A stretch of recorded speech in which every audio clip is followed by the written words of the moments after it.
Hola, grumetes de la red, y bienvenidos a un vídeo corto sobre formatos de imagen, supongo.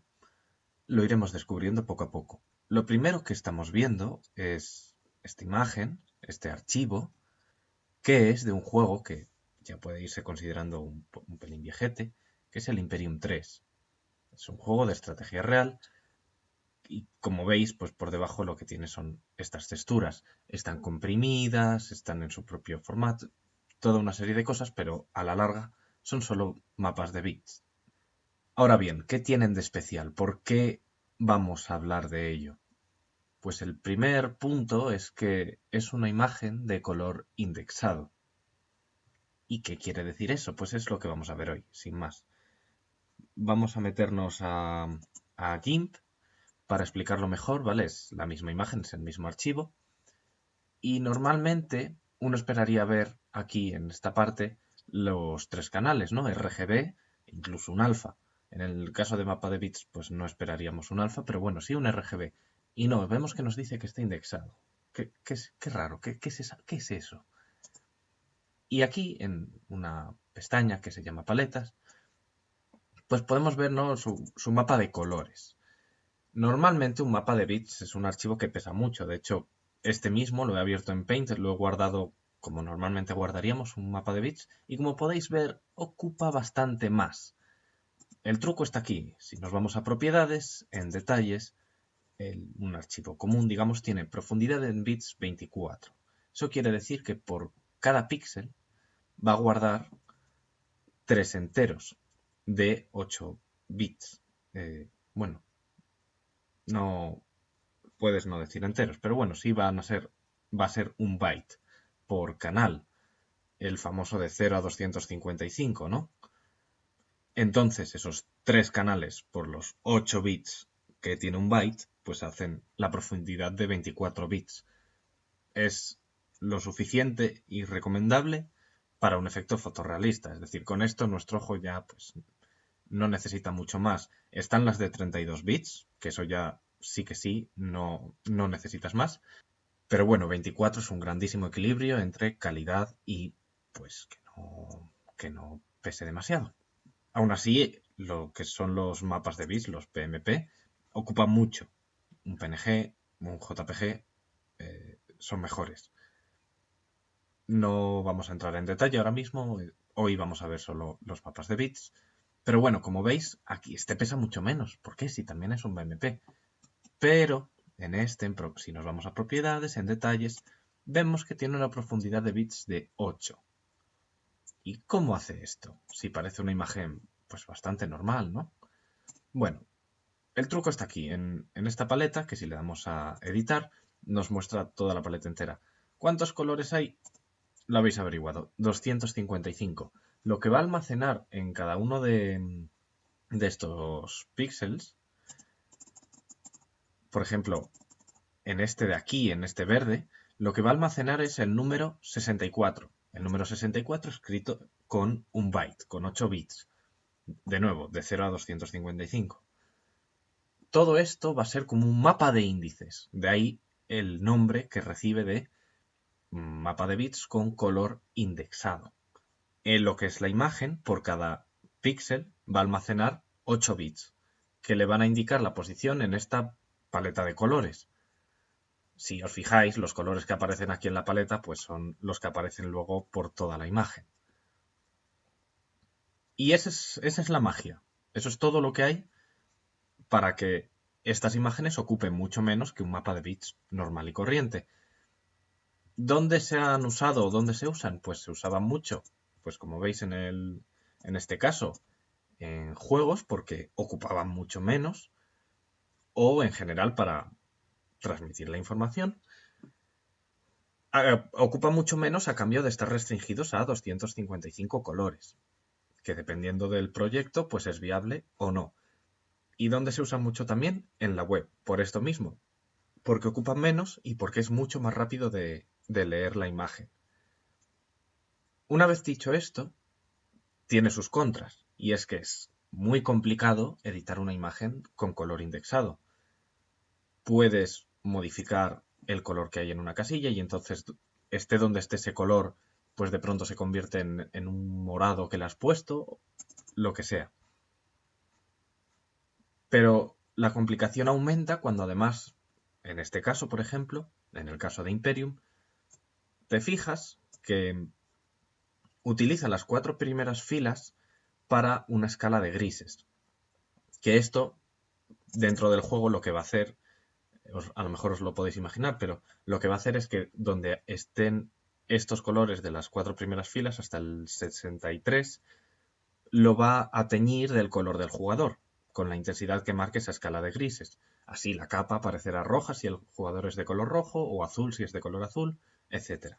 Mientras que el color 64 va a indicar la transparencia. No estoy seguro de si el 65 es lo que es el marco de la imagen, no, eso tendría que hacer pruebas, pero lo que sí está claro es que como mínimo a partir del 66 ya es simplemente los colores de la imagen. Luego incluso nos estamos recortando y no solo eso, sino que estamos forzando una escala de grises en los primeros colores. Eso no es lo normal en las herramientas, por ejemplo aquí en GIMP, si tuviéramos un archivo reciente en un PNG, por ejemplo, algo con RGB, con canales RGB, podríamos decirle en imagen, en el modo, que pasara, o sea, estaría en RGB, le podríamos decir a modo indexado y le podríamos indicar, entre otras cosas, el número de colores. Lo podemos hacer desde un bit, es decir, en binario, de blanco-negro, hasta, por ejemplo, pues 256 colores, del 0 al 255. Y luego le podemos indicar la paleta. Podemos forzarle una paleta, por ejemplo, quiero que solo esté en blanco y negro, entonces van a ser 255 divisiones, 256 divisiones entre el negro y el blanco y al color más cercano. Pues si es algo muy parecido a un gris intermedio, acabará con un índice de 151, etc.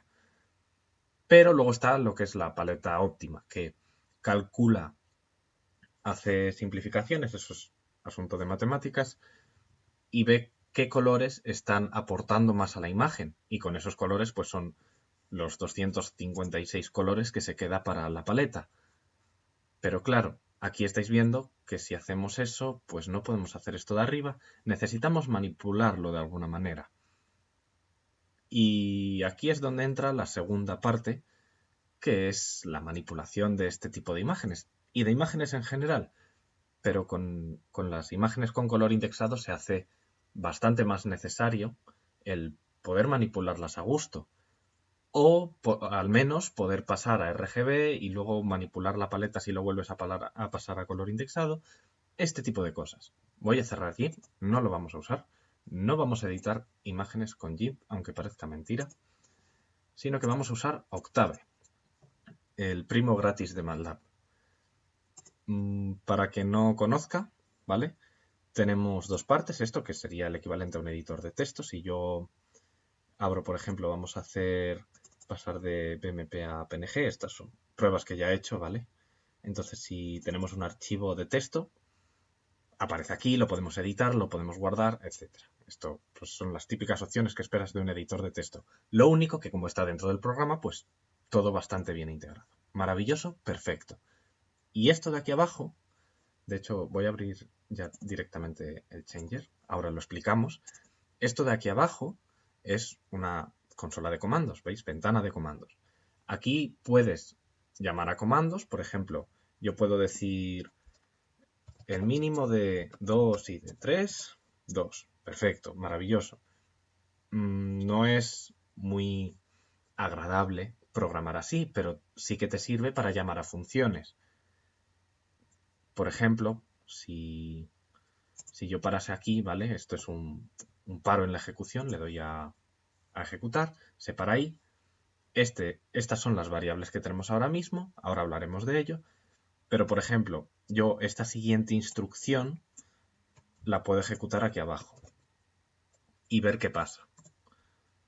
Y me dice, mira, pues tienes esto, y entonces veo si está haciendo lo que quiero, si no, y puedo no ejecutarla de verdad, sino en modo debug. Voy a parar.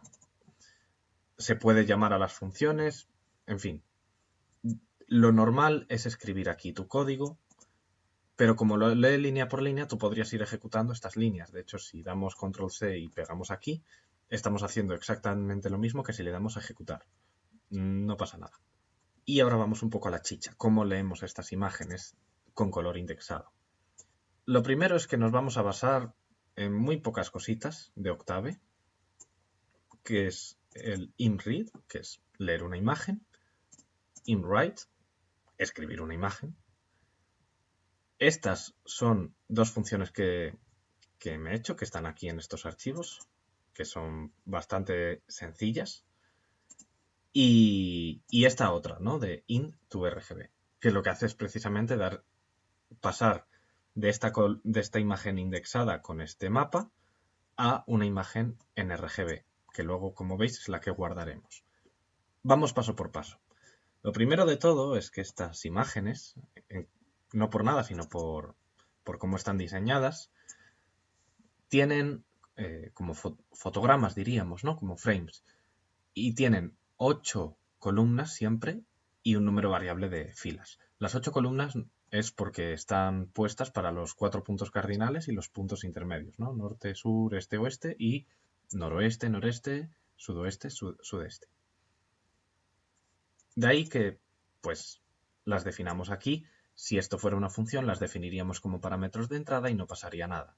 De momento, para las pruebas he estado haciendo esto así. Como veis, incluso el archivo está puesto a fuego ahí, pues para hacer una prueba, simplemente.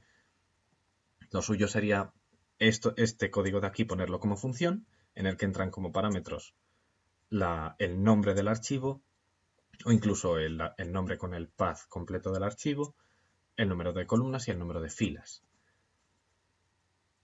¿Qué es lo primero que vamos a hacer? Vamos a leer el archivo.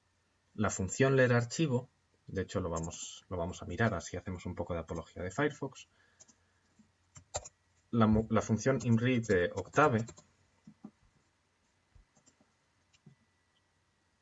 te puede devolver varias cosas. Aquí te dice un poco que puedes llamar a un archivo, a una URL. Estos puntos suspensivos de aquí quiere decir que todo lo de antes es cierto, o sea que esto puedes sustituirlo por una URL o por el nombre del archivo, pero que le puedes añadir detrás la extensión, pues PNG, mapa de bits, lo que sea. Esto de aquí, es decir, que lo puedes leer como un color indexado. Y estos parámetros de aquí que te los explica luego, ¿no? Que pues esos parámetros pueden ser, por ejemplo, info y te devuelve información de los píxeles, creo que es. En fin. Y aquí arriba, lo primero de todo que te dice es un poco la forma normal y los parámetros de vuelta, que te devuelve la imagen, el mapa de colores y el alfa. Depende de cómo sea tu imagen, a lo mejor no tiene alfa y te devuelve un 0 aquí, o un NaN o algo parecido. O si no tiene mapa de colores, pues no te devuelve nada y te comes un garrón de la gran flauta en map. Entonces, lo único que estamos haciendo aquí es de ese archivo, que sabemos que tiene un mapa de color, extraemos yo lo he llamado así porque os he explicado antes, ¿no? Que es un mapa de índices que van a apuntar a este mapa, a esta paleta de colores. Estamos extrayendo las dos partes que nos definen nuestra imagen. Con esta función de aquí, lo que estoy haciendo es eliminar este marco negro. La intención con todo esto es que nos quede este archivo, ¿vale? Que nos quede todo en transparencia y aunque no se pueda apreciar, que esos frames que realmente luego no se leen, ¿no? Que no aparecen en ningún sitio, estos de aquí, que los elimine. No nos interesa, solo nos interesa esos cuadrados que lo he mirado antes, son de 105 por 105 píxeles. Más allá de eso, nada. ¿Para qué? Para luego poder utilizarlo en otros sitios. En Unity, por ejemplo, con el Sprite Editor puedes extraer en un momento todos los fotogramas como sprites independientes, diciéndole que tiene 8 columnas y 15 filas. Pero para eso necesitamos hacer este procesamiento, transformarlo en un PNG que tenga alfa y que no tenga esas filas y columnas de un píxel de separación que serían útiles en el juego, pues para poder definir dónde acaba un frame y dónde empieza otro, pero a nosotros nos molestan más que otra cosa. Bien, pues esta función, deleteFrame, se va a encargar de eso mismo. Aquí, como veis, me hice un pequeño esquema diciendo que entre fotograma y fotograma sí que hay un frame, pero en el exterior de la imagen no. Esto es importante para el número de frames. Estos -1, +1 que veis por aquí es por culpa de esto. Entonces, lo primero que vamos a hacer, como parámetros de entrada tenemos la imagen, el número de filas y número de columnas, y le vamos a sacar la imagen reducida en tamaño porque vamos a eliminar esas filas y esas columnas de píxeles. Y eso, sin esas filas y columnas. Lo primero que hacemos es sacar el tamaño. M y N lo he llamado por no poner más nombres. Vamos a decir, aquí pues faltaría poner un montón de condicionantes, ¿no? De si no nos cuadra que sea un número exacto de frames, seguro que el usuario se ha equivocado al meter el número de filas y columnas y vamos a devolvérselo con un warning o algo así. De momento, no lo voy a hacer. Tenemos M y N, que devolvería, pues en el caso de la imagen original, no sé cuánto tenemos por aquí, pero bueno, 1575 sería M y 840 N. Ahora, ¿cuál es el tamaño del fotograma en vertical? Es decir, cada uno de estos cuadrados, bueno, cuadrados o rectángulos. Creo que son cuadrados en este caso, pero está puesto como para que puedan ser rectangulares. Pues el tamaño 1 es todos los píxeles que tiene de alto menos las número de filas menos 1. Recordad que el número de filas se refiere a estas 15, ¿no? Pues como no tiene por arriba ni por abajo, en vez de ser las 15 que tocarían, son 14. Pues esto es el equivalente a decir 1575 menos 14 entre 15 y nos da 105. Lo mismo hacemos con el ancho. Y ahora vamos a preparar un array, un vector, que va a almacenar los 7 o 15 índices de, vamos a poner solo en una dimensión para entendernos, los 14 índices que tienen estos. Pues en este ejemplo de aquí, esto sería el índice 1, 2, 3, 4, 5, 6, 7, 8, y como no hay más, pues esto sería el array 4, 8. En el caso de la imagen de verdad, pues tiene más, tanto en una dimensión como en otra, así que esto va a tener pues 7, 8 parámetros por dentro, 7, 8 elementos, ese array, y este va a tener 14, 15.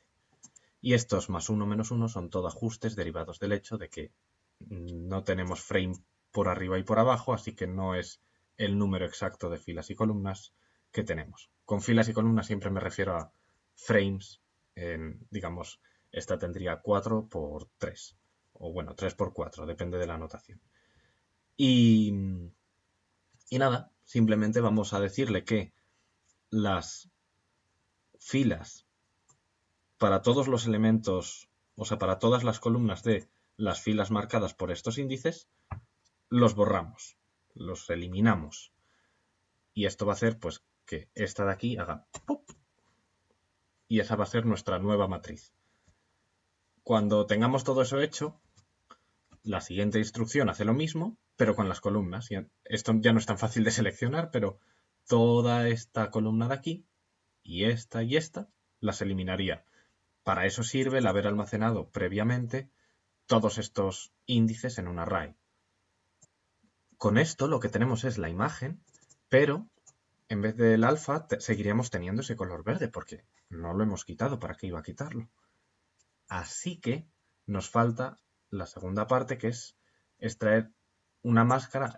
He hecho una función general, ¿no? De que aquí le puedes pasar cualquier índice y la imagen, el mapa este de índices, ¿no? La imagen con los índices, y te saca una máscara que pues, va a estar en blanco y negro con el supuesto alfa, o al menos la máscara de los píxeles que tienen ese color.